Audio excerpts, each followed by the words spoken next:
93.1 FM Radio Roja Palu 101,8 FM dan Radio Roja Bandung 104.3 FM menebar cahaya sunnah.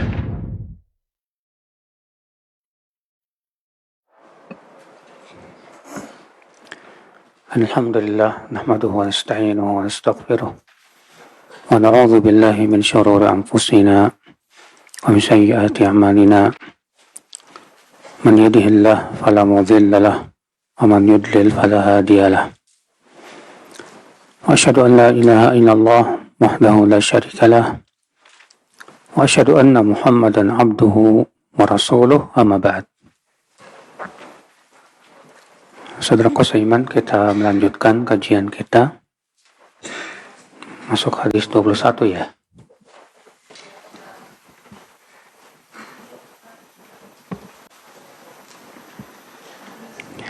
Hadis yang sangat panjang sekali. Ini sudah dibaca belum hadisnya? Hah? Sudah? Tapi faedahnya belum ya? Baik, kita ambil faidah dari hadis 21 ini, yang panjang ini. Kata Syekh Salim bin Eid Al-Hilali,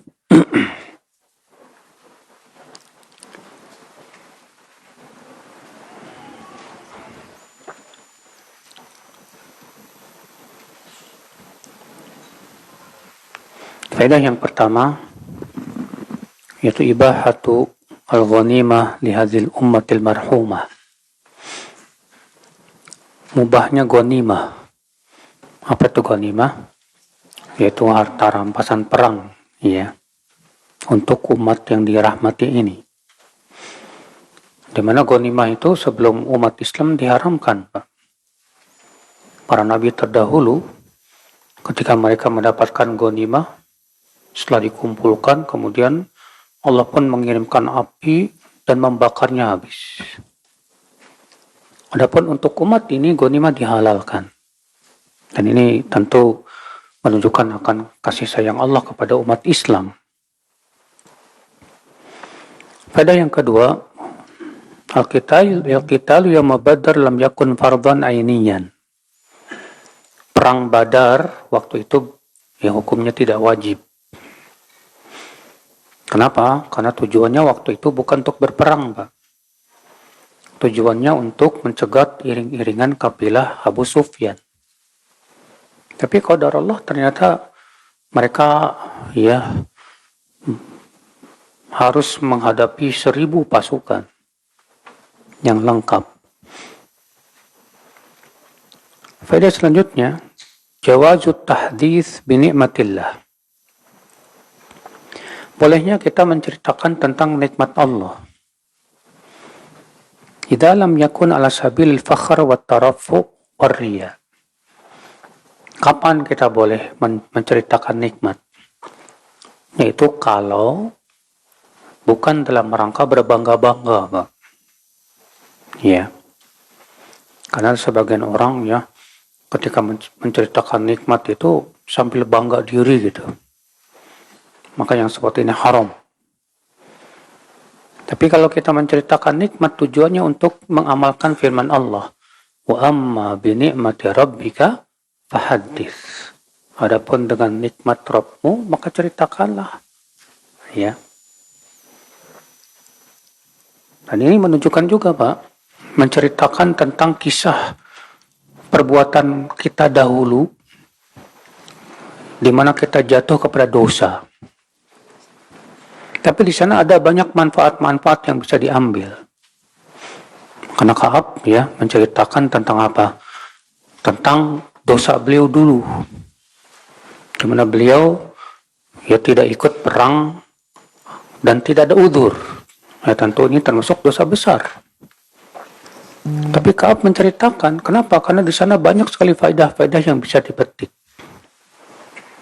Dan itu pun juga tidak kebiasaan, Pak. Maka di zaman sekarang terkadang ada orang yang baru hijrah kemana-mana cerita tentang masa lalunya.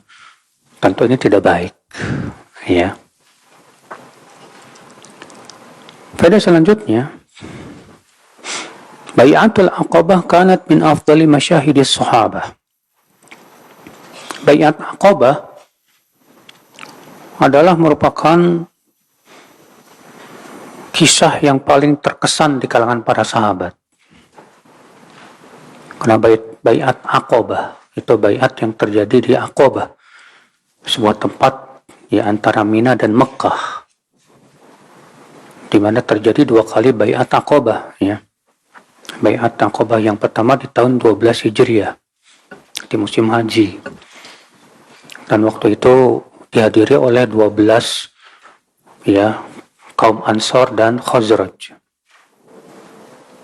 Kemudian di tahun berikutnya, itu tahun 13 Hijriah, ya, kembali Nabi SAW melakukan Bai'at Aqabah yang kedua. Itu dihadiri oleh 73 orang dari Aus dan Khazraj dan 2 wanita di antara Nusaybah. Di mana ya isi daripada Bai'at Aqabah yang kedua adalah yaitu bahwa mereka siap membela Rasulullah SAW sampai titik darah penghabisan. Ya. Dan ini kisah yang sangat masyhur sekali di kalangan para sahabat, Bapak dan Ibu sekalian. Pada selanjutnya, fadilatu ahli al-Aqabah wa Badr. Keutamaan orang-orang yang ikut Bai'atul Aqabah dan ikut perang Badar.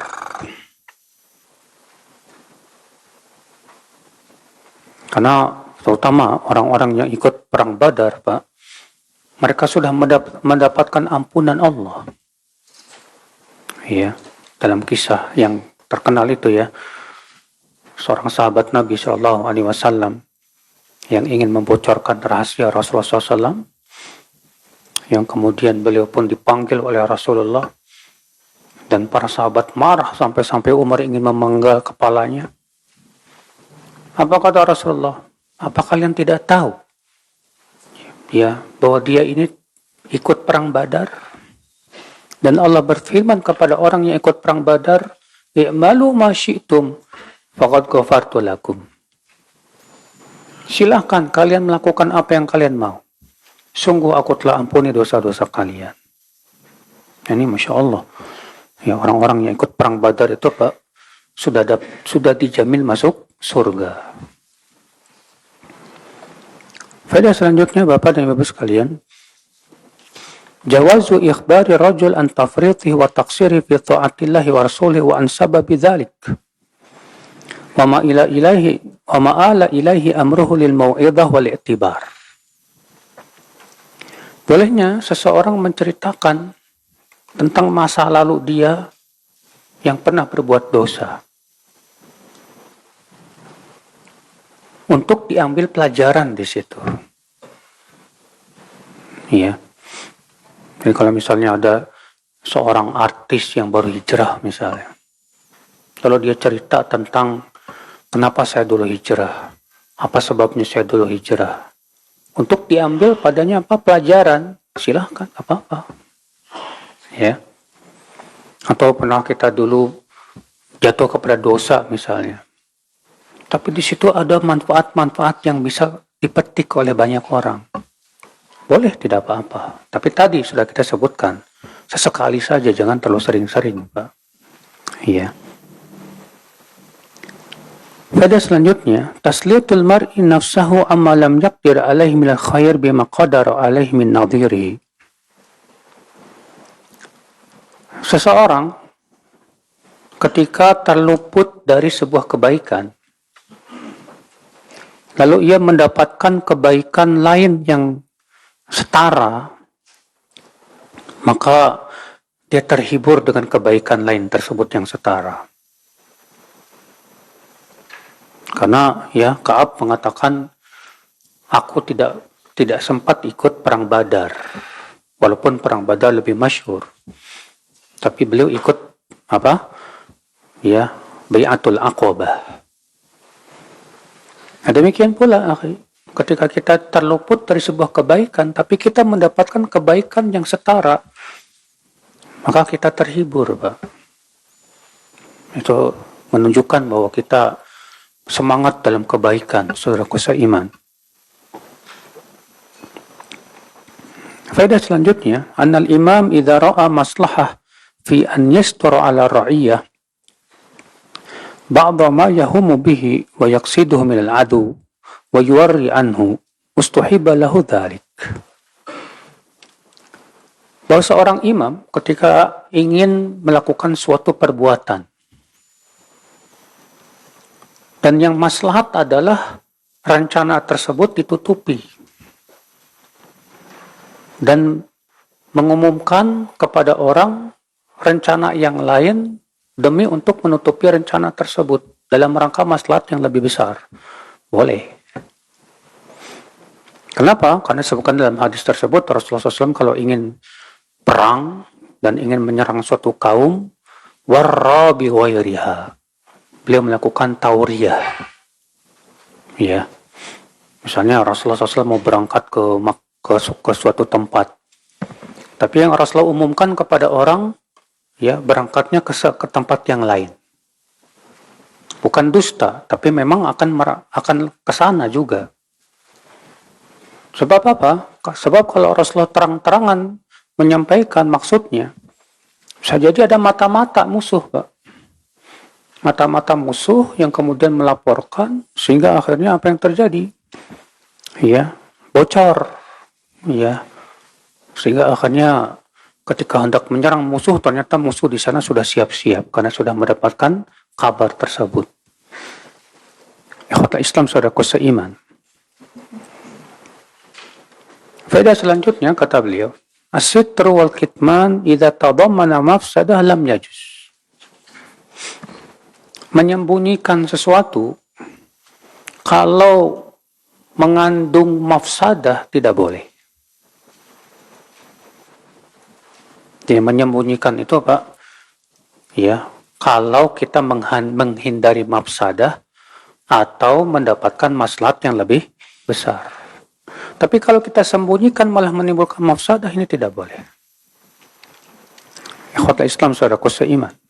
Contoh misalnya, menyembunyikan ilmu karena dikhawatirkan akan muncul mafsadah yang lebih besar. Boleh tidak, Pak?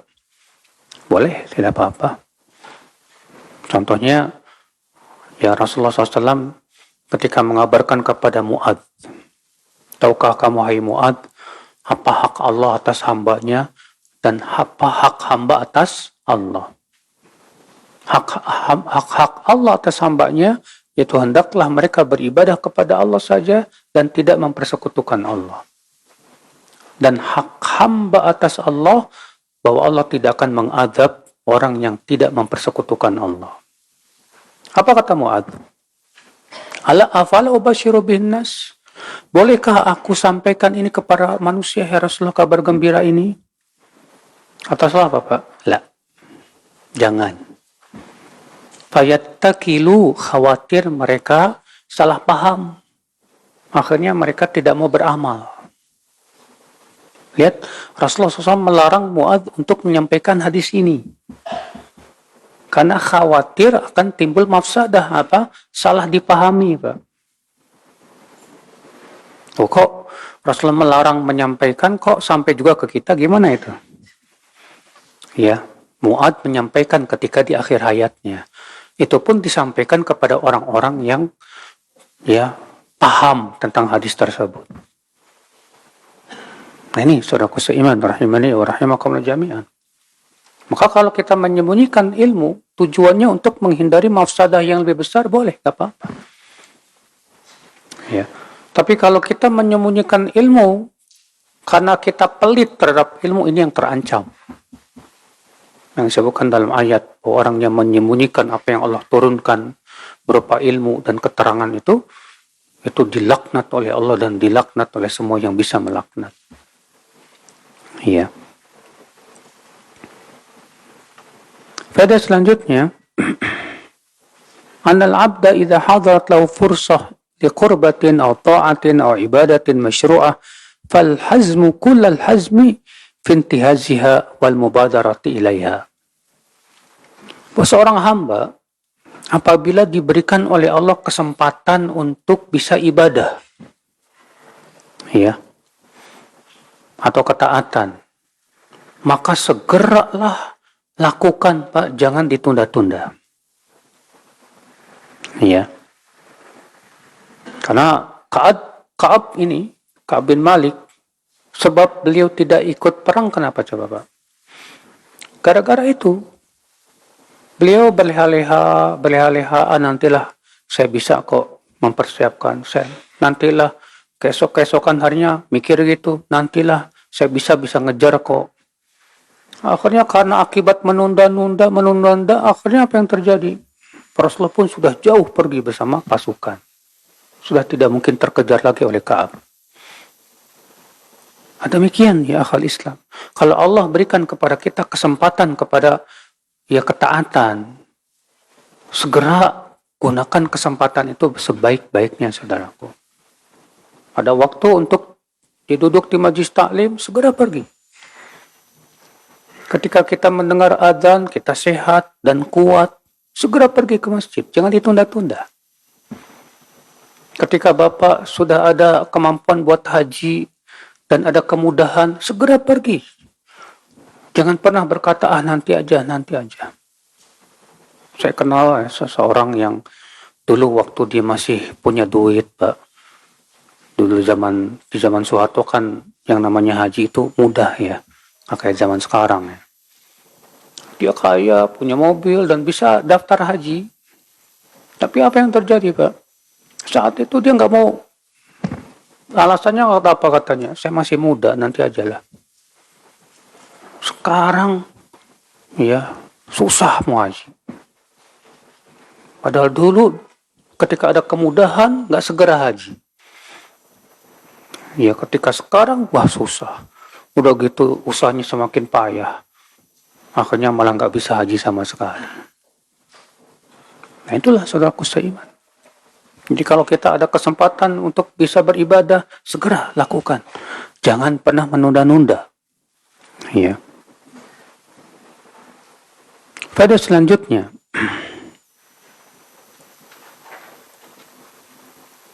Anal imam wal muta' la yanbaghi an yuhmil man takhallafa anhu fi ba'd al umur bal yudzakiruhu li yuraji at-ta'ah wa yatub. Seorang imam atau seorang yang ditaati, baik dia seorang kiai, ustadz, ketika melihat muridnya misalnya terlambat dalam ketaatan, malas-malesan, segera ingatkan. Ya, segera ingatkan supaya dia segera taubat pada Allah. Segera dia melakukan ketaatan. Jangan diam aja, Pak. Kadang kita lihat ya sebagian ikhwan itu ketika sholat berjamaah, Pak, ya nggak pernah kecuali masbuk. Selalu masbuk. Nggak pernah sekalipun dia nggak masbuk. Berarti yang seperti ini harus diingetin, Pak. Tapi terkadang yang diingetinnya malah ngambek. Ya, nggak bersedia diingatkan. Itu yang susah masalahnya, Pak. Iya. Allah al-musta'an. Faedah selanjutnya. Jawazu ta'an fi rajul bima yaglib al-ijtihad at-ta'in hamiyah aw dhabban anillah wa rasuli. Bolehnya mencela seseorang sesuai dengan dugaan kuat kita, ya, bahwa orang ini sudah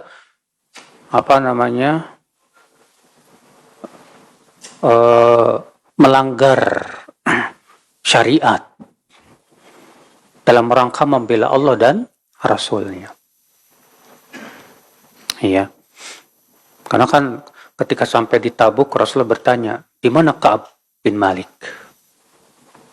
Kata sebagian sahabat, itu orang, hai Rasulullah, tertipu oleh pakaiannya, ya, tertipu dia dengan kenikmatannya itu, hai Rasulullah. Iya. Artinya orang ini mencela siapa? Ka'ab. Karena ketidakikutan dia dalam perang Tabuk. Ya. Seperti ini boleh, nggak apa-apa. Karena Rasulullah tidak mengingkari. Demikian pula ketika Rasulullah pergi ke rumah Al-Bara' bin Malik. Al-Bara' bin Malik mengundang Rasulullah SAW untuk supaya ke rumahnya dan sholat di rumahnya. Kemudian berkumpul orang kampung di situ ketika mereka tahu Rasulullah datang. Kemudian mereka ngobrol-ngobrol, langsung salah satu dari mereka berkata, mana si Malik bin Dukhsyun? Kok nggak kelihatan? Kata sebagian mereka, itu orang munafik itu. Iya. Kata Rasulullah apa? Kamu tidak boleh seperti itu berkata. Tapi ya Rasulullah, kami melihat wajahnya kepada orang munafik ya Rasulullah. Iya. Kata Rasulullah, sesungguhnya Allah mengharamkan atas api neraka orang yang mengucapkan La ilaha illallah karena mengharapkan wajah Allah. Imam Nawawi mengambil faidah dari hadis itu. Kata Imam Nawawi apa? Ini menunjukkan boleh ya kita mencela seseorang yang dugaan kuat kita dia melanggar syariat Allah dan Rasulnya. Ya, sesuai dengan dugaan yang kuat pada diri kita. Faedah selanjutnya, jawazur rad ala ta'in ila idza ghalaba ala dhanni rad annahu wahima wa ghalid. Bolehnya membantah orang yang mencela saudara kita, yang dugaan kuat kita, saudara kita itu, ya, orangnya bagus. Maksudnya gini Pak, kalau ada si A nih, mencela si B, ya, si B itu gini, maka kita bantah dia, ya, dusta kamu. Saya tidak mengetahui dari si B kecuali kebaikan. Maka ini boleh. Kenapa? Karena ketika Rasulullah bertanya, mana Ka'ab bin Malik? Kata sebagian sahabat apa? Ya Rasulullah, habasahu burdah wa nadhar fi atfai. Dia terhalang oleh mantelnya ya Rasulullah. Sibuk dia dengan bajunya itu. Apa kata Mu'ad? Bisa makult. Buruk sekali apa yang kamu katakan itu. Wallahi ma'alimna minhu illa khaira. Demi Allah ya Rasulullah, kami tidak mengetahui darinya kecuali kebaikan. Ya terjadi di zaman Rasulullah SAW. Zaman sekarang, misalnya ada orang yang mencela seorang ustadz. Ya, lalu yang satu membela dan berkata, enggak seperti itu. Yang saya tahu dari ustadz itu begini. Enggak masalah, Pak. Dan itu tidak mengeluarkan seseorang gara-gara itu dari apa? Ahlus sunnah sama sekali tidak. Yang terjadi di zaman sekarang malah ribut gara-gara itu, Pak. Saling mencela, saling menjatuhkan, dianggap si kamu nggak paman haji dan yang lainnya. Ya. Di zaman Rasulullah SAW terjadi seperti ini, tapi Rasulullah SAW tidak mencela mereka dan mereka tidak membuat mereka pun juga akhirnya dipecah, tidak. Itulah Pak, kita ini di zaman yang jauh dari keilmuan masalahnya Pak. Ya. Saudara seiman rahimani wa rahimakumullah jami'an. Pada selanjutnya, as-sunnah lil qadim min as-safar an yabda'a bi baitillah qabla baitih. Fayusalli fihi rak'atain. Yang sunnah bagi orang yang datang dari safar, mulailah ke masjid dulu, sholat di sana. Jadi bapak misalnya, atau ibu, ya safar. Kemana safarnya? Umroh misalnya. Ya, seminggu ulamanya, atau 10 hari biasanya. Pulang ke rumah kita, jangan langsung ke rumah. Sunnahnya kemana dulu Pak? Ke masjid dulu, sholat di sana. Ya, sunnahnya demikian. Itu kebiasaan Rasulullah SAW dan para sahabatnya. Mereka kalau pulang safar, mereka ke masjid dulu, baru kemudian pulang kemana? Ke rumah. Ya. Pada selanjutnya, anna Rasulullah SAW kana yakbalu ala niyata man adhara al-Islam minal munafiqin. Bahwa Rasulullah SAW menerima lahiriah yang diperlihatkan oleh orang munafik, ya, wa yakilu sariratahu ilallah, dan menyerahkan yang ada di hati mereka kepada Allah Subhanahu wa taala. Wa yujri alaihi hukma dhahir wa la yu'aqibu. Karena kewajiban kita, Pak, menghukumi seseorang itu sesuai yang dia tampakkan kepada kita. Kecuali kalau dia menampakkan sesuatu dan di sana ada kesamaran. Bisa jadi si fulan tidak tahu misalnya. Pada waktu itu kita tanya dulu, tabayun dulu. Kenapa kamu melakukan itu? Ya. Ikhwatul Islam, saudaraku seiman, rahimani wa rahimakumullah jami'an. Nah, ini Pak, jadi zaman Rasulullah itu orang-orang munafik kan memperlihatkan keislamannya, tidak Pak? Nah, orang-orang munafik nggak mau ikut perang. Nah, ketika Rasulullah pulang, mereka memberikan alasannya begini, ya Rasulullah, alasan. Maka Rasulullah menerima sesuai dengan yang disampaikan. Adapun masalah bohong apa enggaknya diserahkan kepada siapa? Kepada Allah Subhanahu wa Ta'ala. Demikian pula kita, Pak, menghadapi setiap orang. Kalau ada orang yang ngomong gini, ya udah kita terima sesuai yang dia sampaikan. Kecuali kalau kita tahu bahwa orang ini memang tukang bohong. Masyhur nih orang tukang bohong. Maka pada waktu itu ya sudah. Ya, kita suudon pun nggak masalah. Contoh misalnya, antum punya teman antum tahu nih orang tukang bohong. Terus suatu ketika dia mengabarkan ke antum begini. Ya, akhirnya antum jadi suudon. Jangan-jangan bohong lagi nih orang. Boleh tidak, Pak? Boleh, nggak masalah. Ya. Ikhwatul Islam, saudaraku seiman. Faedah selanjutnya, tarkul imam wal hakim raddas salam ala man ahdatha hadathan ta'diban lahu wa zajran li ghairi. Seorang imam atau hakim boleh tidak menjawab salam orang yang melakukan kejahatan, ya, atau melakukan kebid'ahan dalam agama. Nah, inilah Pak, ya, dalil yang kisah Ka'ab ini dijadikan dalil oleh para ulama tentang hajrul mubtadi, ya, itu melakukan hajar terhadap pelaku bid'ah atau pelaku maksiat. Artinya gimana maksudnya, Pak? Artinya kita nggak mau salam sama mereka dan tidak menjawab salam mereka. Boleh kata para ulama kalau ya tidak menimbulkan mudarat yang lebih besar. Hajar ahli bid'ah, hajar pelaku maksiat. Hajar itu artinya mengisolir, Pak.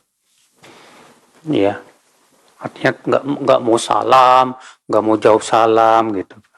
Seperti ini boleh, tapi dengan syarat. Syaratnya apa? Syaratnya kalau tidak menimbulkan mudarat yang lebih besar. Contoh misalnya Pak, gara-gara kita nggak mau ya menjawab salam dia semakin lari dari kebenaran, semakin jauh kesesatannya. Tentu ini mudaratnya lebih besar.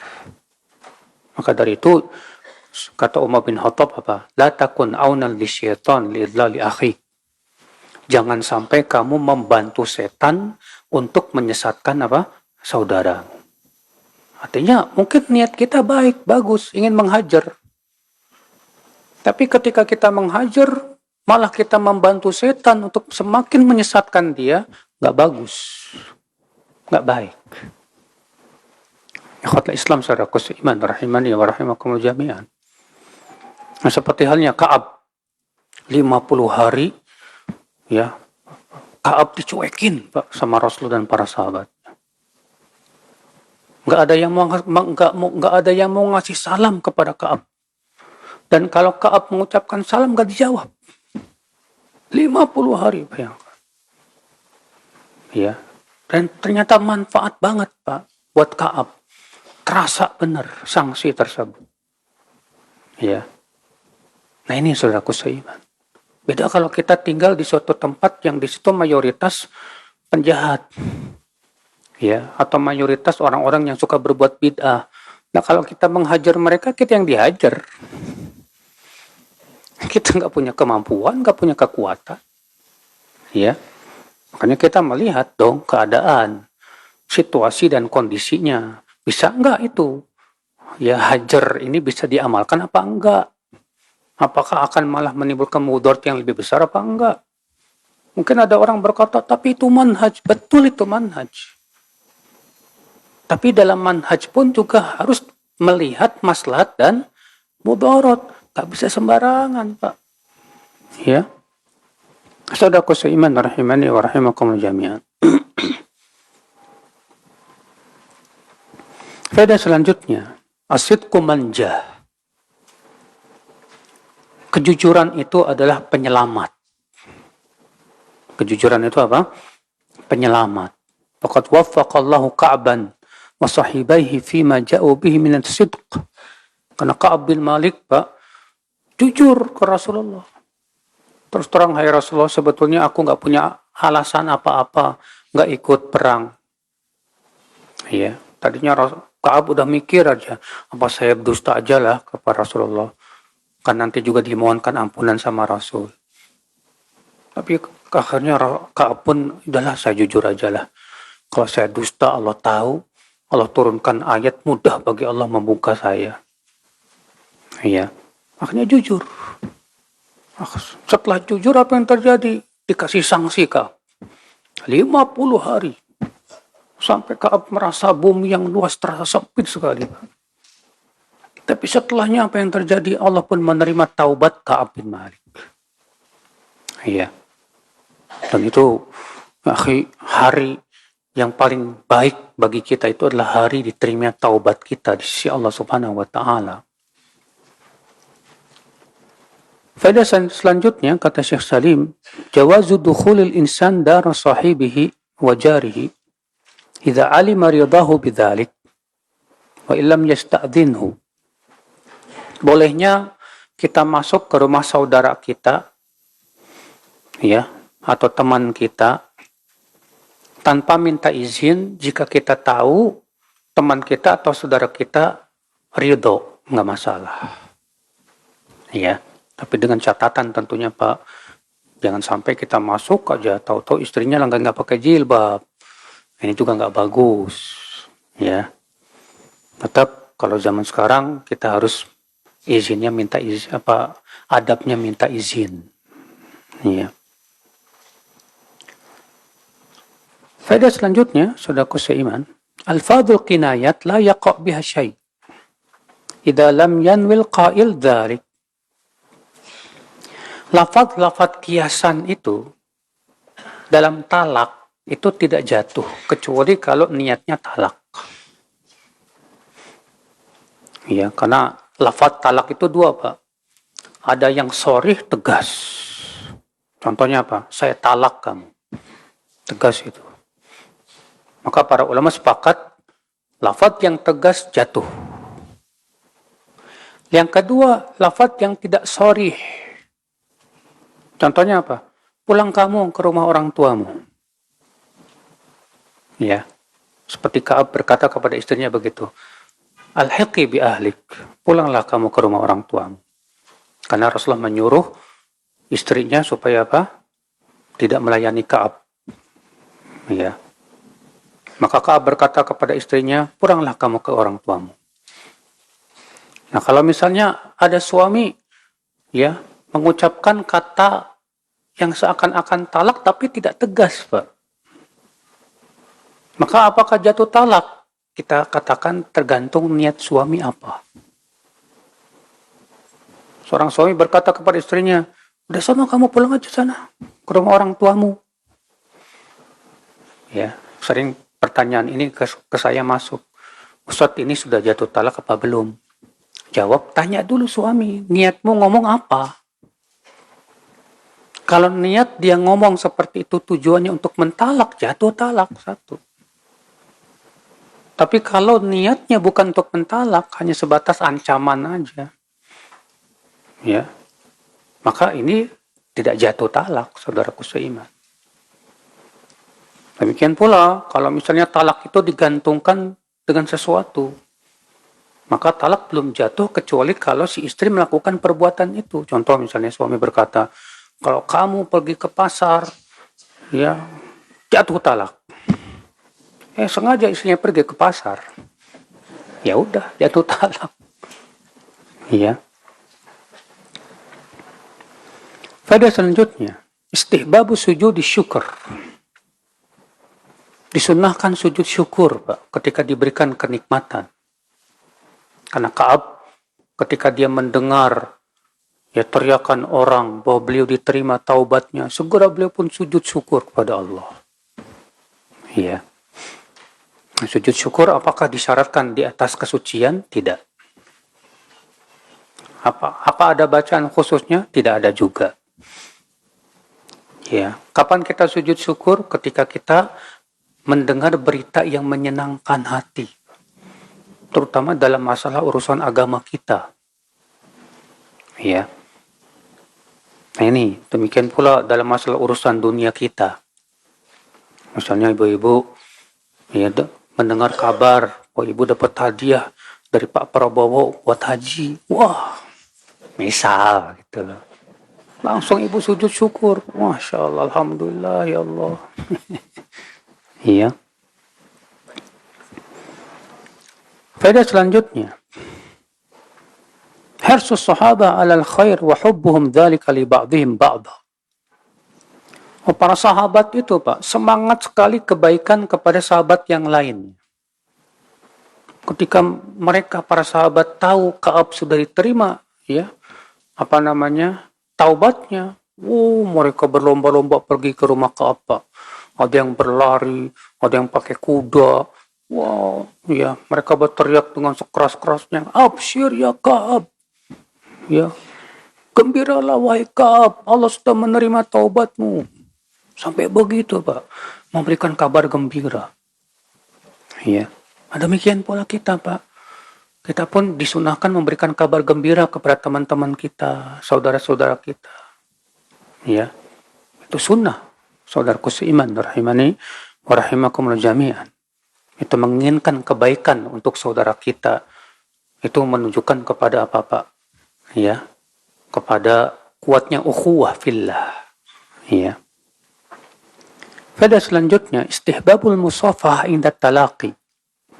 Disunahkan berjabat tangan ketika bertemu. Ya.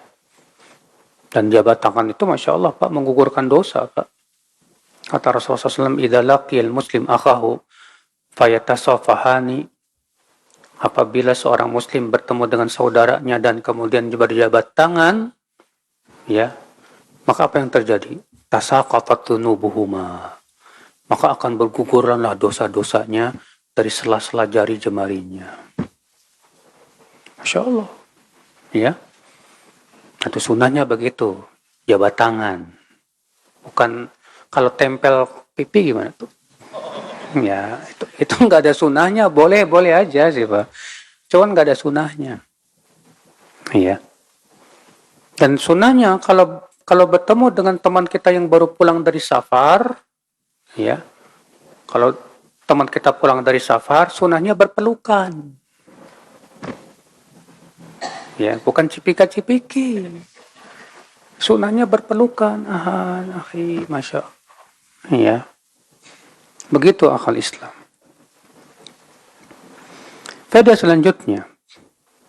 Khairu ayyamil abad alal itlaq wa afdaluha yawma taubatihi ila Allah. Sebaik-baik hari hamba adalah hari di mana ia bertaubat kepada Allah dan diterima taubatnya oleh Allah Subhanahu wa taala. Itu sebaik-baik harinya sudah. Iya. Sebagaimana Rasulullah bersabda kepada Ka'ab, apa kata Rasulullah? Absyir bi khairi yaumin marra alaika mundu waladatka ummuk.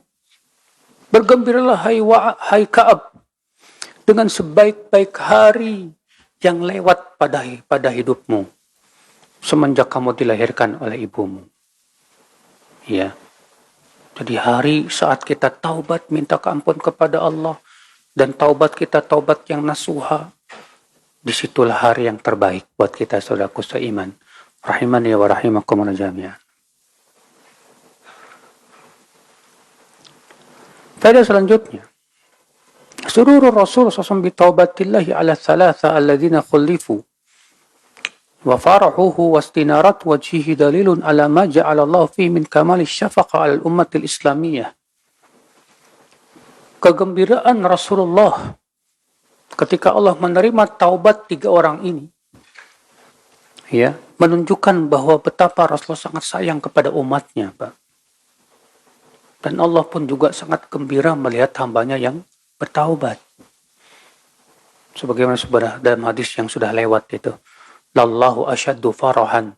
Allah itu lebih gembira ketika melihat hambanya yang bertaubat dibandingkan seseorang yang berada di padang pasir bersamanya unta yang penuh makanan dan minuman, lalu untanya hilang. Untanya apa? Hilang. Kemudian dia sudah cari ke sana kemari nggak ketemu. Akhirnya dia pun berbaring di bawah pohon. Ketika dia lagi berbaring, tiba-tiba untanya datang. Saking gembiranya nih orang ini, dia salah ngomong. Ya Allah, engkau hambaku, aku Tuhanmu. Saking gembiranya. Kata Rasulullah, Allah lebih gembira dari si hamba seperti ini. Ketika melihat hambanya yang bertaubat kepada Allah Subhanahu wa Ta'ala. Iya. Malaikat pun gembira, Pak, melihat seorang hamba yang taubat itu, Pak. Sampai malaikat mendoakan. Allah berfirman, "Alladzina yahmiluna al-'arsya wa man hawlahu yusabbihuna bihamdi rabbihim wa yu'minuna bih wa yastaghfiruna lilladzina amanu rabbana wasi'ta kulla syai'in rahmatan wa ilma faghfir lilladzina tabu wattaba'u sabilaka wa qim adzabal jahim." Malaikat-malaikat pemikul arasy dan malaikat yang ada sekitar arasy, mereka senantiasa bertasbih memuji Rabb-Nya dan mengimaninya. Dan memohonkan ampunan untuk orang-orang yang beriman. Seraya berkata, wahai Rabb kami, rahmat dan ilmu-Mu mencakup segala sesuatu. Maka ampunilah orang-orang yang bertaubat itu dan mengikuti jalan-Mu. Masya Allah, Pak. Orang yang bertaubat didoakan oleh malaikat pemikul arasy. Malaikat-malaikat yang ada di sekitar arasy itu kan malaikat-malaikat mulia semua, Pak. Ya. Pada selanjutnya,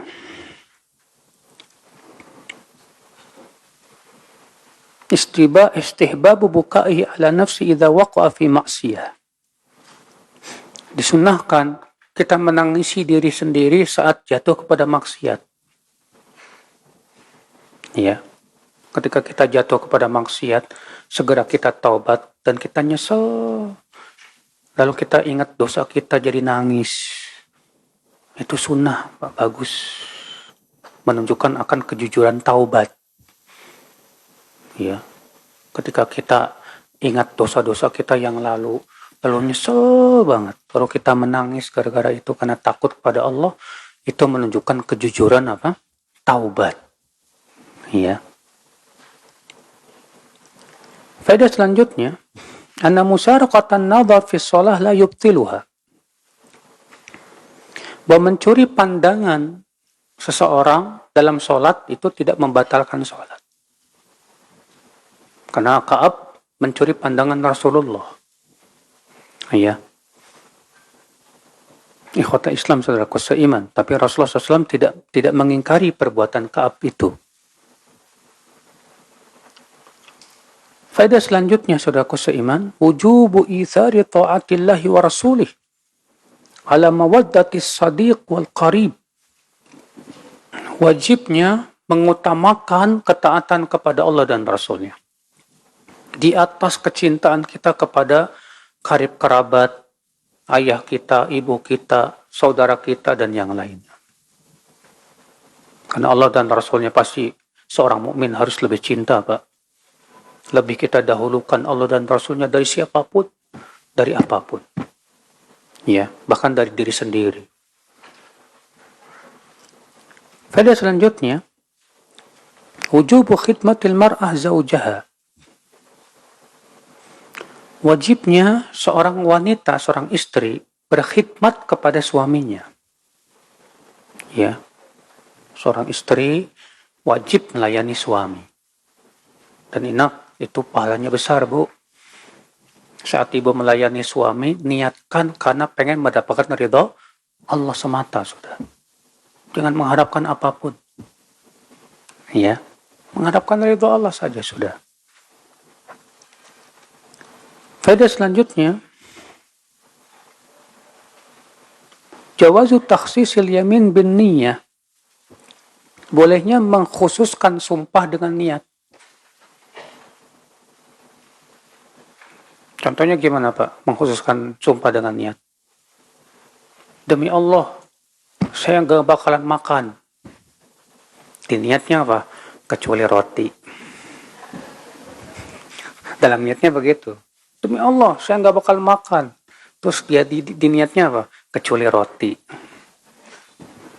Ya, boleh tidak seperti ini? Kata para ulama boleh.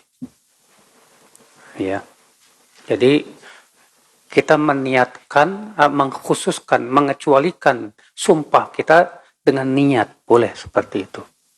Surah seiman. Faedah selanjutnya, istihbabu ijtima'in nas inda imamihim au kabirihim fil umuril hamah. Disyariatkannya musyawarah, berkumpul untuk membicarakan perkara-perkara yang penting. Dan musyawarah itu hukumnya pendapat yang paling rajih wajib. Karena Allah menyuruh, Allah berfirman, wasyawirhum fil amr. Dan ajaklah mereka musyawarah dalam segala perkara. Penting kita musyawarah. Siapa yang kita ajak musyawarah, Pak? Itu orang-orang yang punya ilmu, orang-orang yang bertakwa, ya, orang-orang yang punya pengalaman. Itu yang kita ajak musyawarah.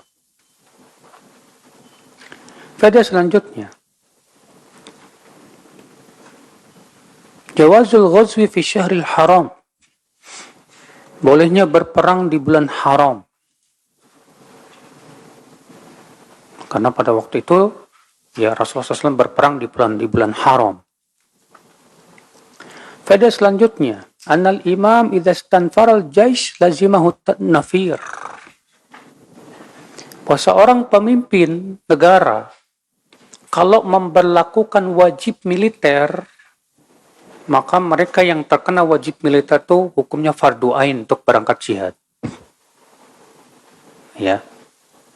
Misalnya suatu negara Islam diserang negara kafir nih.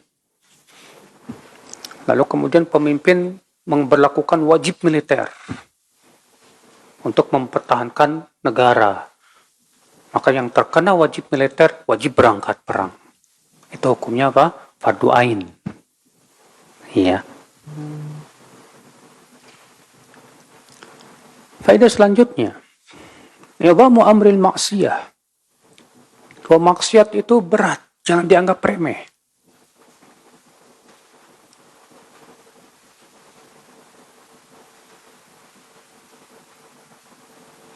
Ya, maksiat itu berat, jangan dianggap remeh. Lihat Ka'ab bin Malik, hanya karena beliau tidak ikut perang tanpa ada udzur.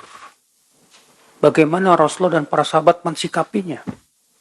Makanya Al-Hasan Al-Basri berkata, ya subhanallah, ma akala haula'i thalathah malan haraman, wala saqa jafaku daman haraman, wala afsadu fil ard, asabahum ma sami'tum, wa daqat alaihimul ardu bima rahubat, fakaifa biman yuwaqi'ul fawahish wal kabair.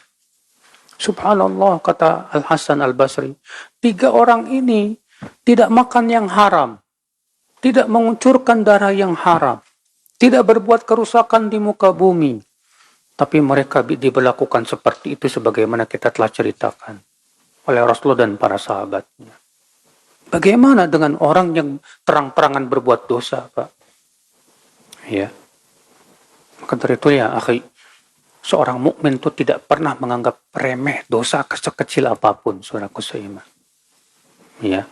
Jangan melihat kecilnya dosa, Pak. Yang kita lihat itu siapa yang kita maksiati. Ya, Allah Subhanahu wa taala. Jadi gara-gara dosa yang kita anggap remeh itu, gara-gara itu masuk neraka. Iya. Faedah selanjutnya, al-bai'ah aqdun syar'iyyun li nusratil Islam. Wa hiya wajibatun lil imam al-munaffidh lil ahkam. Baiat adalah akad syariat dalam rangka membela Islam. Dan itu baiat itu wajib buat siapa? Buat pemimpin tertinggi, pemimpin negara. Bukan pemimpin yayasan, bukan pemimpin organisasi, bukan pemimpin kelompok, bukan.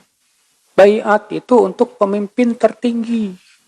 Kalau zaman dulu khalifah, ya. Zaman sekarang pemimpin negara, sama dia muslim, sholat, di dalam Islam wajib kita baiat sama dia. Iya. Faedah selanjutnya, al-quwwah fil kalam wal bara'ah fil mukhatabah wal lahan fil qaul laysa dalilan ala sidqil mutahaddits. Kehebatan dalam berbicara, mantap dalam retorika, bukan bukti bahwa dia di atas kebenaran. Kita itu jangan melihat orang tuh dari kehebatan dalam berbicaranya, Pak. Kalau orang yang pintar bicara banyak, Pak. Ya. Tapi kita jangan melihat itunya. Yang kita lihat itu ilmu.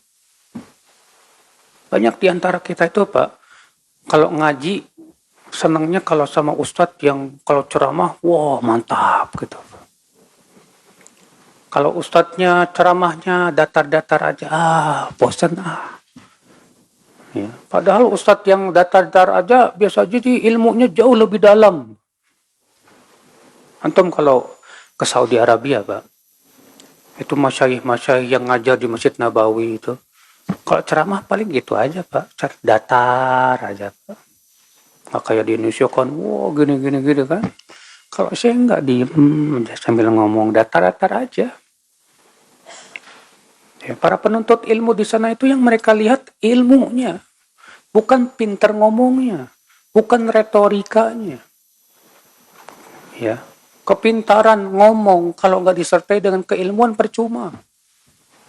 Makanya kata Rasulullah SAW, in akhwafu ma akhafu alaikum, di antara yang paling aku khawatirkan kepada kalian apa? Munafiqun salitul lisan. Munafik tapi pintar berbicara.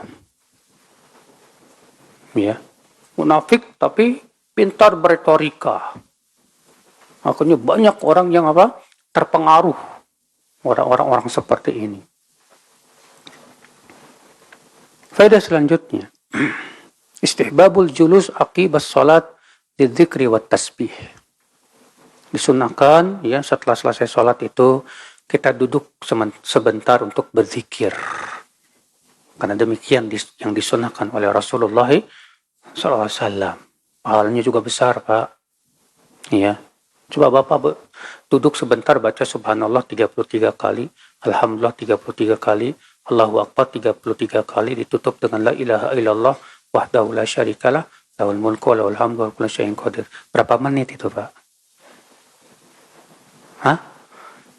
Baca itu berapa menit? Tapi apa kata Rasulullah? Siapa yang mengucapkan ini akan digugurkan dosanya walaupun sebanyak buih di lautan. Coba berapa menit kita duduk menggugurkan dosa kita sebanyak apapun walaupun sebanyak buih di lautan. Tapi banyak di antara kita habis salam, assalamualaikum, push. Ya. Karena sholatnya aja kagak khusyuk. Udah pengen cepat-cepat. Ya, karena ada sesuatu yang lebih mengasyikkan di hati, saudaraku seiman. Lagi biasanya kayak gitu tuh, Pak. Kalau lagi nonton Piala Dunia tuh, Pak. Sebagian yang asyik nonton bola itu, Pak, sholatnya aja sampai gak khusyuk itu, Pak.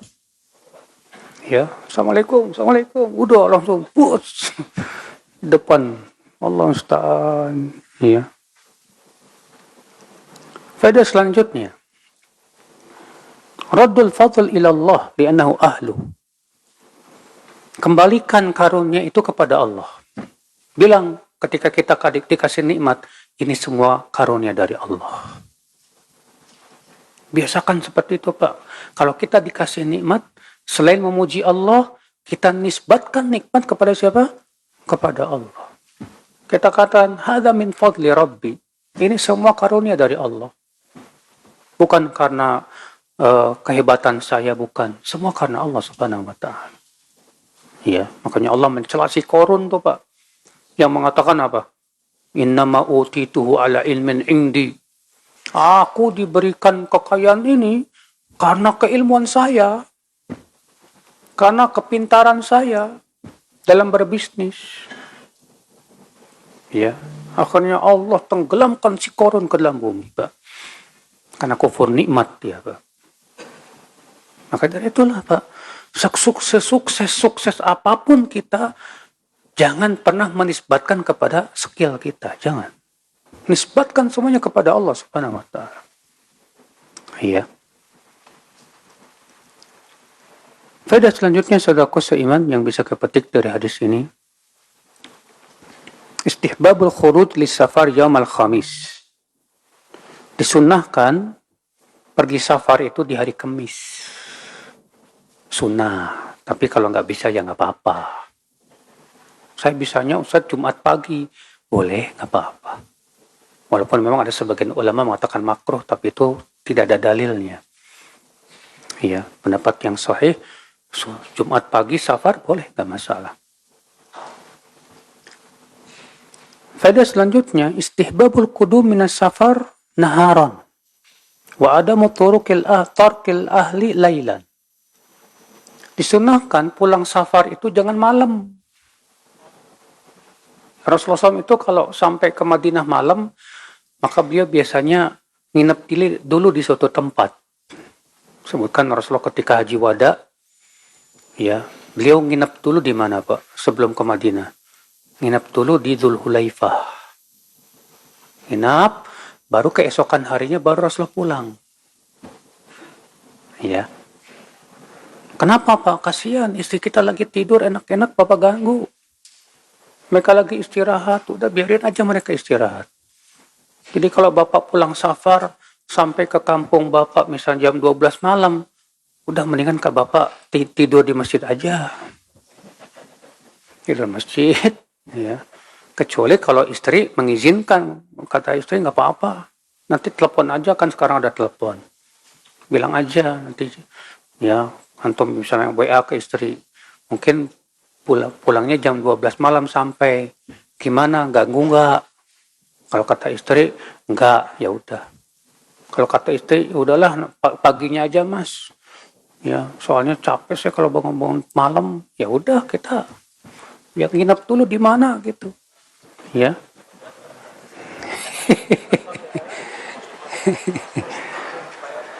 Ini khotbah Islam, saudaraku seiman. Tapi kayaknya nggak ada ya zaman sekarang istri yang gitu. Iya. Faedah selanjutnya. Al-muqata'atu li ajli din tajuzu ziyadah fiha. Memutuskan hubungan karena agama boleh walaupun lebih dari 3 hari. Yang tidak boleh itu, Pak, memutuskan hubungan karena dunia. Tidak boleh lebih dari 3 hari. Gara-gara antum rebutan lapak misalnya. Akhirnya nggak mau ngomong sama dia. Maka tidak boleh lebih dari 3 hari. Lebih dari 3 hari dosa. Tapi kalau untuk urusan agama, ya, kita putuskan hubungan sama dia lebih dari 50 hari pun nggak masalah. Ya, nggak masalah.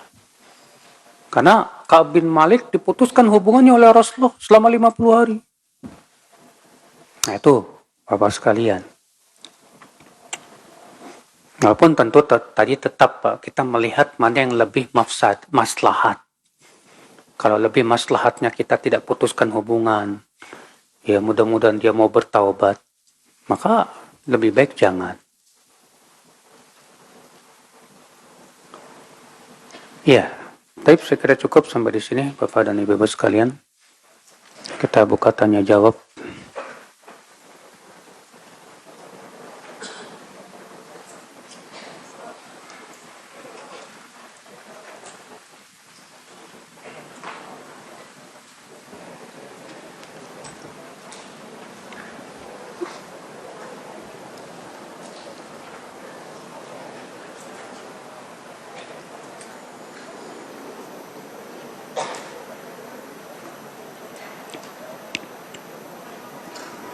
Baik Ibu, mohon jangan ngobrol ya Bu ya. Dengerin. Apakah saya punya kewajiban mendamaikan saudara sekandung yang saling bermusuhan Ustadz? Sampai-sampai memblokir HP masing-masing. Sangat dianjurkan Pak untuk mendamaikan saudara yang saling memutuskan itu. Walaupun caranya dengan berdusta, nggak apa-apa. Karena kata Rasulullah SAW, la kadhiba illa fi thalath. Tidak boleh berdusta kecuali pada 3. Di antaranya apa? Untuk mendamaikan dua muslim yang saling bermusuhan. Datang ke si A bilang, A, ya sebetulnya si B itu cinta kamu loh. Kemarin saya dengar dia muji-muji kamu. Masa sih? Iya. Datang lagi ke si B, bilang gitu lagi, padahal enggak gitu kan.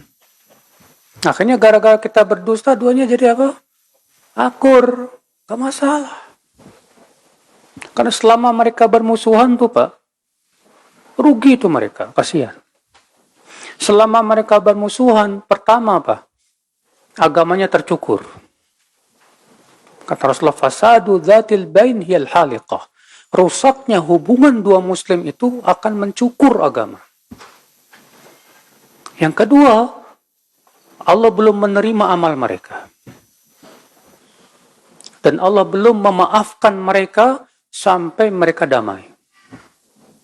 Saya sebutkan dalam hadis, bahwa setiap hari Kamis dan Senin dan Kamis, Allah dia menengok hamba-hambanya dan memaafkan semua orang-orang yang tidak mempersekutukan Allah, kecuali 2 orang yang saling bermusuhan, kata Rasulullah. Apa kata Allah berfirman kepada malaikatnya, anziru hadain, tangguhkan 2 orang ini hatta yastaliha, sampai damai. Kan kasihan dia Pak, udah agamanya tercukur, udah gitu belum mendapatkan maaf dari Allah sampai damai. Makanya dari itulah gimana caranya supaya mereka damai, ya.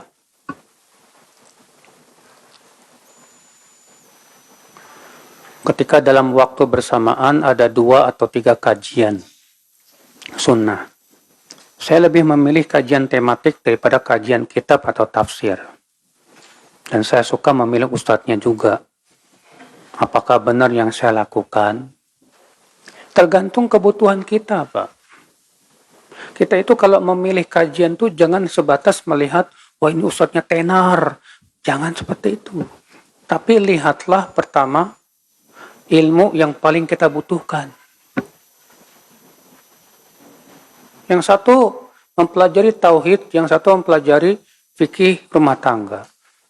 Ternyata rumah tangga kita lagi bermasalah, nggak paham bagaimana penyelesaiannya. Boleh kita pilih yang fikih rumah tangga, karena itu yang kita butuhkan. Ya, tauhid, naam, itu yang paling kita butuhkan segala-galanya. Tapi misalnya antum sudah belajar tauhid, sudah lama belajar tauhid dan paham. Tapi kemudian ada kajian tentang fikih jenazah dan antum belum paham, pengen tahu, boleh nggak apa-apa. Antum pilih itu. Mana itu yang paling kita butuhkan, ya hadirilah. Saudara seiman rahimani wa rahimakumullah jami'ah. Walaupun tentunya Pak, kajian kitab itu jelas lebih utama daripada kajian tematik. Karena kajian kitab itu Pak, hakikatnya itu kalau lagi bangun rumah itu Pak sedang bikin pondasi. Memperkuat pondasi dulu sebelum kita bikin apa? Tiang. Nah, kita tidak mungkin kuat pondasi ilmu kita kalau kita tidak kajian kitab. Dengan kajian kitab kita akan kuat pondasi kita, saudaraku seiman.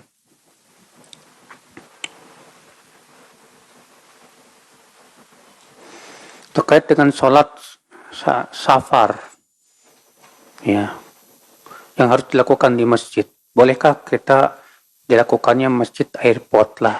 Antum dari airport ke kampung antum safar nggak? Misalnya antum sampai Indonesia dari Mekah sampai Cengkareng naik ke kapal lagi ke Makassar. Ya sholatnya di Makassar bukan di Cengkareng. Ya. Di tempat yang kita menganggap kita sudah di dalam kotak kita sendiri dan kita tidak akan safar, tidak disebut safar lagi. Iya. Tentu yang lebih bagus tentu masjid di kampung kita, itu yang lebih sesuai sunnah.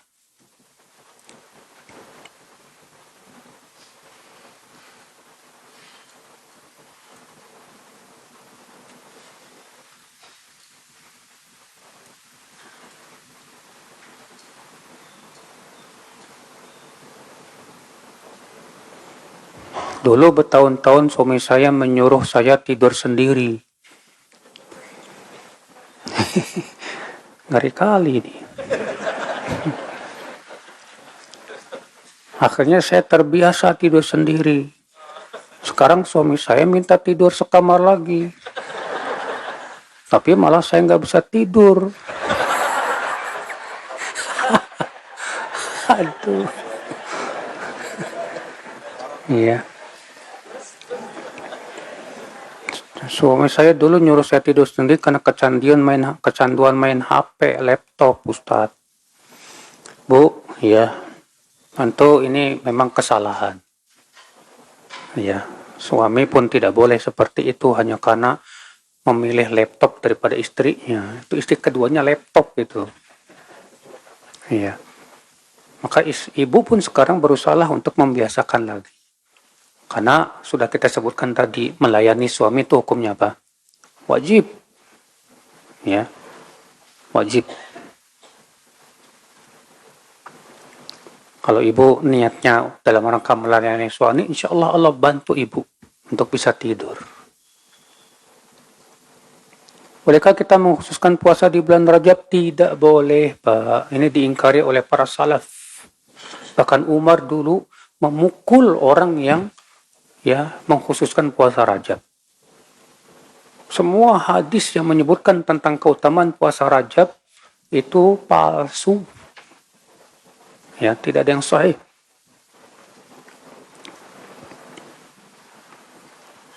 Bagaimana caranya menghilangkan hasad di hati, Ustaz? Kadang hilang karena dilawan, nanti datang lagi. Ya. Memang Pak, yang namanya hasad itu suka muncul di hati Pak. Karena yang namanya hidup manusia itu tak lepas dari persaingan. Sesama ustadz aja bisa hasad Pak. Ya. Dulu kenapa Imam Bukhari sampai ditahdir sama Yahya Dzauli itu gara-gara hasad. Itu ulama besar aja, kenapa lagi kita yang bukan ulama, cuma penceramah. Ya, demikian pula kita. Nah, tapi orang yang berakal tuh menyembunyikan hasadnya, Pak. Dan berusaha untuk menahan. Dan berusaha untuk menghilangkannya. Dengan cara apa? Mendoakan orang yang kita hasadi. Ya Allah ampuni dia, ya Allah. Demikian pula ngasih hadiah ke dia. Supaya apa? Supaya hilang hasad kita.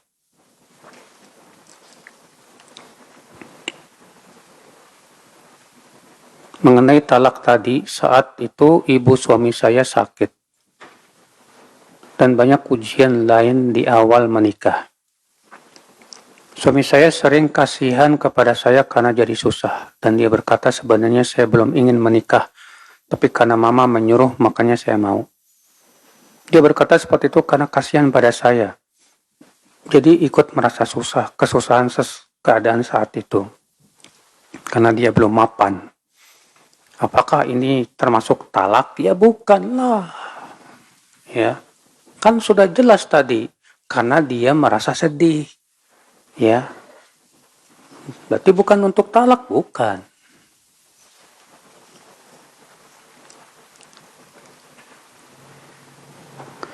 Apakah sholat sunnah setelah safar itu harus di masjid? Iya memang yang harus lo lakukan di masjid. Sunnahnya ke masjid. Ya.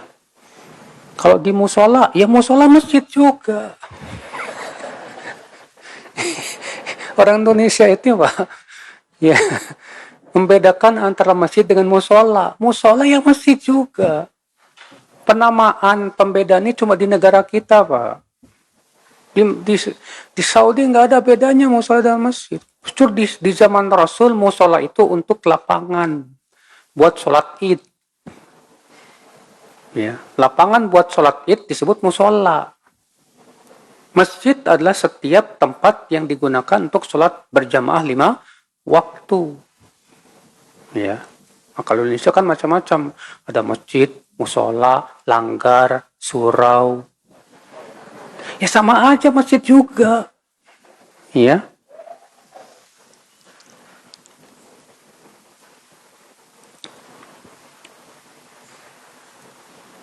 Kalau kita umroh di Masjid Nabawi atau Masjidil Haram, setiap selesai sholat fardu selalu ada sholat mayat. Dan jaraknya dekat antara sholat fardu dengan sholat jenazah itu. Bolehkah kita sholat ba'diyah? Ya, mendingan kalau jaraknya dekat, sholat jenazah aja dulu.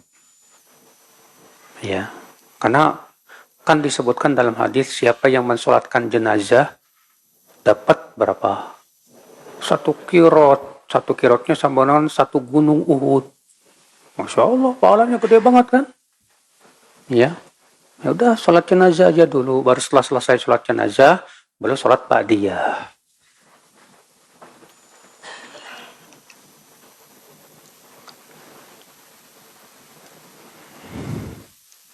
Bolehkah kita mengajar Quran atau Iqra pada anak di lingkungan rumah? Tapi pengajarnya banyak yang pelaku bid'ah. Khawatirnya, dia ngajarin bid'ahnya. Nanti sebelum baca Quran diajarin dulu bacaan-bacaan yang enggak.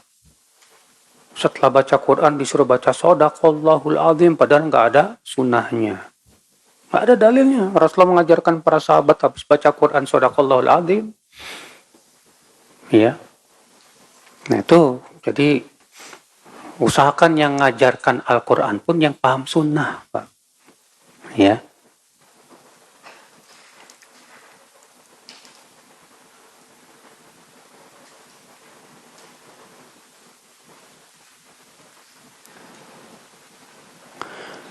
Saya punya tetangga non-muslim.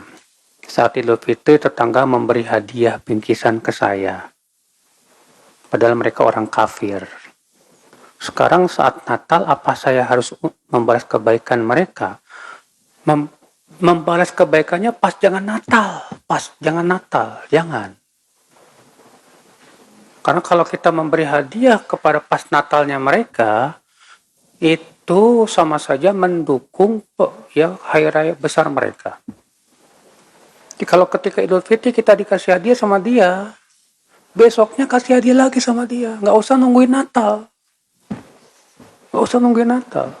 Bilang, terima kasih ya. Kemarin ngasih saya, Masya Allah. Jadi Natal nggak usah ngasih lagi. Nggak usah. Ya. Karena berterima kasih, membalas kebaikan itu disunahkan oleh Rasulullah SAW. Suami saya mantan Hindu. Masuk Islam 34 tahun. Tapi saya melihat Islamnya abal-abal. Karena dia tidak menjalani pergi haji atau umroh dan tidak mau belajar ngaji Quran. Bila diingatkan atau dinasihati, Islam marah. Yang saya pun tanyakan, apakah suami golongan orang munafik? Sholat nggak? Pertanyaannya sholat nggak dia? Kalau dia nggak sholat sama sekali, berarti statusnya bukan muslim. Dan belum muslim. Iya. Tapi kalau dia sholat, alhamdulillah, berarti dia muslim. Sekarang gimana caranya supaya pertama, ya, dia betul-betul menjaga sholat. Karena kalau dia bisa menjaga sholatnya, itu sudah modal yang agung. Karena Allah berfirman, Inna sholata tanha anil fahsya'i wal munkar. Sesungguhnya sholat itu mencegah dari perbuatan keji dan munkar. Yang kedua, pahamkan tentang tauhid kepada dia. Ibu yang udah ngaji, alhamdulillah. Berarti ibunya yang harus ngajarin suami sekarang. Ya. Pahamkan tentang tauhid, pahamkan tentang la ilaha illallah, pahamkan tentang bahaya syirik. Ya. Pahamkan tentang wajibnya mengikuti Rasulullah SAW. Insya Allah, Bu, kalau ibu terus sabar, ya, sambil ibu ngajarin suami ibu ini, insya Allah mudah-mudahan ketika keimanan itu telah masuk di hatinya, insya Allah ibu tidak perintahkan pun juga dia jalan sendiri.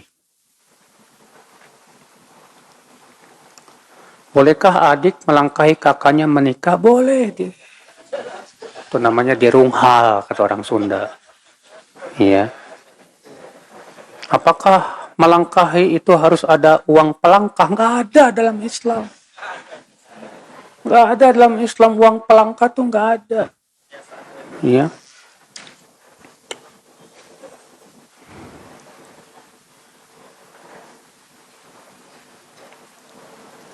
Setelah kita bertaubat berulang-ulang dari perbuatan yang tidak baik di masa lalu dan sekarang menghadapi bermacam kelakuan anak yang tidak baik, itu merupakan hukuman dari Allah yang disegerakan di dunia atas perbuatan kita di masa lalu.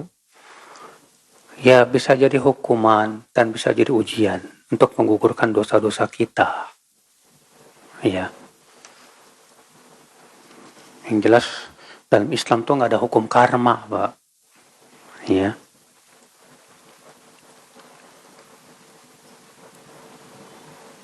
Apa faktor yang menyebabkan hati kita bertambah keras dan mudah marah? Faktor yang paling utama suka maksiat. Entah itu maksiat mata yang tidak pernah ditahan, melihat yang porno-porno dan yang lainnya, atau memakan yang haram, atau perbuatan maksiat yang lainnya. Maksiat itu, Pak, membuat hati kita jadi panas, kata Ibnu Qayyim. Kalau hati kita panas terus dengan maksiat, mudah marah jadinya. Pasti. Beda dengan orang yang menjauhkan maksiat dan banyak zikir kepada Allah. Insya Allah dengan seperti itu hatinya pun jadi tenang. Iya. Jika ada orang sakit dan tidak memiliki biaya untuk berobat, lalu dia memilih untuk tawakal, boleh? Tidak boleh, tidak apa-apa. Karena kata para ulama, berobat itu tidak wajib. Berobat itu tidak apa? Wajib. Yang kedua, Pak, jangan memahami berobat itu hanya sebatas makan obat. Kata para ulama, meruqyah diri sendiri termasuk berobat. Meruqyah itu termasuk apa? Berobat. Jadi kalau kita nggak punya duit buat beli obat, bisa meruqyah diri sendiri. Bacain. Ya, seperti Rasulullah katakan, pegang yang sakit. Lalu ucapkan bismillah, bismillah, bismillah 3 kali. Kemudian ucapkan a'udzubillah wa qudratihi min syarri ma ajidu wa uhadzir 7 kali. Nanti angkat lagi tangannya, pegang lagi. Terus sampai sembuh. Bisa juga Bapak bacakan Al-Fatihah.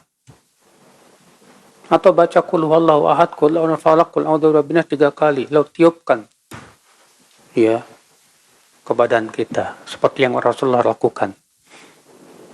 Ya. Bisa ulangi lagi demikian. Banyak kok, Pak.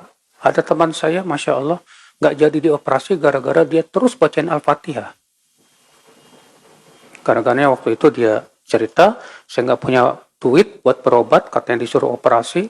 Saya juga nggak punya duit, kena biayanya mahal. Ya udah saya bacain Al-Fatihah aja tiap hari. Subhanallah, ya Allah kabulkan. Ketika dia berobat lagi hilang penyakitnya. Sampai dokternya bingung. Ya. Boleh tidak menjauhi tetangga yang ahli ghibah dan suka mengadu domba? Boleh. Kalau memang kita tidak mampu menasihatinya. Tapi kalau kita mampu menasihatinya, merubahnya, lebih baik kita nasihati dan ubah dia. Ya, supaya tidak jadi ahli ghibah. Ya, tapi jadi ahli taklim, ahli ketaatan. Ajak dia. Ya. Baik, saya kira cukup sampai di sini. Subhanakallah bihamdik. Asyhadu an la ilaha illa anta astaghfiruka wa atubu ilaik. Assalamualaikum warahmatullahi wabarakatuh.